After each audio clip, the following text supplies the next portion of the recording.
Hi there, this is Talia the dietitian, and today I'm answering one of your questions. I think this is a really great question because I get versions of this same question quite often. So the question from this parent is, I try giving our toddler our food and he won't eat it, so I cave and I give him what he likes. Causes and suggestions. So she's asking me about that. All right, so I want to commend this parent, first thing, by giving them the same food you're eating. That's really great. We don't want to be catering to different palates and everybody gets a different meal. I think that's really great, giving them the food that you're eating. That's what I recommend. That's what I do with my kids. That's definitely what I recommend. Now, when they don't want to eat it, that's really hard. They reject it. Sometimes they might throw the food or have a tantrum. I do have a food throwing video and also an article on my website that you could check out about how to help with the food throwing behavior. But what I really recommend is staying strong. That's a firm boundary there, that we're not short order cooks. We do not make separate meals for separate family members because they threw a fit about not wanting to eat the food that was on the menu tonight. So there are a couple of things that I would recommend here. So the mum asked for suggestions, and I'll talk about the causes in a minute. So my suggestion is to know that that's a firm boundary. And in the mealtime roles, which I have a video on that if you haven't seen it, I highly, highly recommend you watch it. Who has what responsibility at mealtime? Your responsibility is choosing the food. Your child chooses whether or not they're going to eat it.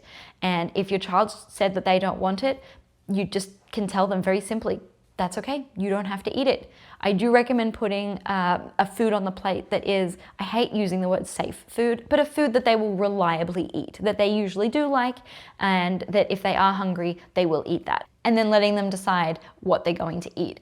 If they have a tantrum, which is understandable, they've told you they don't want that, and you've said that's what's for dinner, that's what's on the menu, it's understandable that they would have a meltdown about that because that's not the answer they want from you. And that's okay. Let them have the meltdown. I would take them away from the table, like put them on the floor and let them have their tantrum. Welcome that they're telling you that they don't like that you told them that they didn't like your opinion and they didn't like your answer. That's all right. Let them get all those feelings out. And once they have that all done, ask them if they want to come back to the table and eat.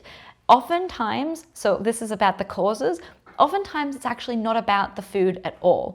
There have been many times that I know many other parents can attest to where they have said, you're having blueberries at this meal, and the child screams, oh my God, I don't want blueberries. But you know that they do like blueberries. And then when they do eventually come and sit at the table, they do eat the blueberries. Not always, but often. It really is very rarely actually about the food. It's more about getting a reaction out of you. Those toddler years are the times where they want to know, what can they get away with when they push a boundary? What are you going to do about it? Are you going to enforce the boundary, or are you going to say, yeah, I'll just make you something else? They want that reaction from us. They want to know where the boundaries are. And the best way that we can show them is to be the firm boundary. Obviously not coming down like a hammer and not being mean about it. I don't recommend you say things like, that's your dinner and that's what you have, eat it if you want to. I do recommend saying something kindly. Remember, we're working together. We're a team. We're not working against each other. We want to build a trusting relationship. We want them to trust us. And the way we do that is by saying, this is what's on the menu. I hear that you're telling me you really don't want that. I totally understand. And if they're requesting a different food, you can say, that's a great idea. Maybe we can have that tomorrow, or I'll put that on our menu for next week. But making a plan, validating that they are telling you something, but kindly reinforcing that there is a boundary there. This is what's on the menu tonight, and this is what you can eat if you'd like to. And the no pressure aspect of saying you don't have to eat it takes the pressure off you and them. That's it. It's very simple in that way that I know in the moment it's very stressful. Your child is screaming at you. They're saying that they don't want to eat what you have and they want you to make something else. And when they get a little bit older, they'll start saying things like, I'm starving and I need to eat. And that's really difficult. It tugs our heartstrings. But we need to remember that we are the parent. We are the captain.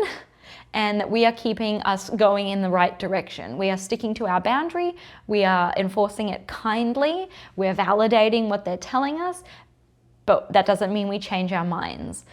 We keep the boundary in there. That will help stop this behavior.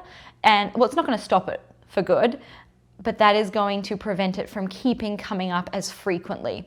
Once you've given in, you can definitely reverse that by starting to implement those firm boundaries and enforcing them, following through, and letting the meltdown happen. I promise you it might take a little bit of time, but it's worth it in the end, because you don't want to be a short order chef. Life is busy. We don't want to be catering to every child.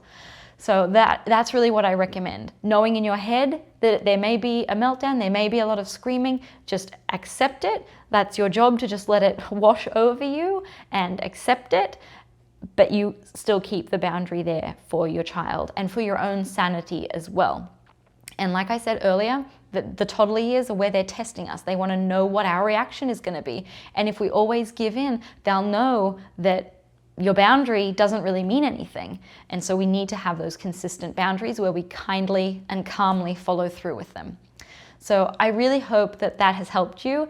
And if you learned something today, or I've given you something that you're excited to try, I would love if you would subscribe to my channel. I'm going to have lots more videos where I'm answering questions and talking about nutrition topics and reviewing nutrition labels to help you get better food into your home and have a healthy relationship with food and with your child. So please subscribe, and I will see you in another video. Thank you so much for watching. Bye-bye. Parenting is really hard. I'm here to support you and help you with this eating journey.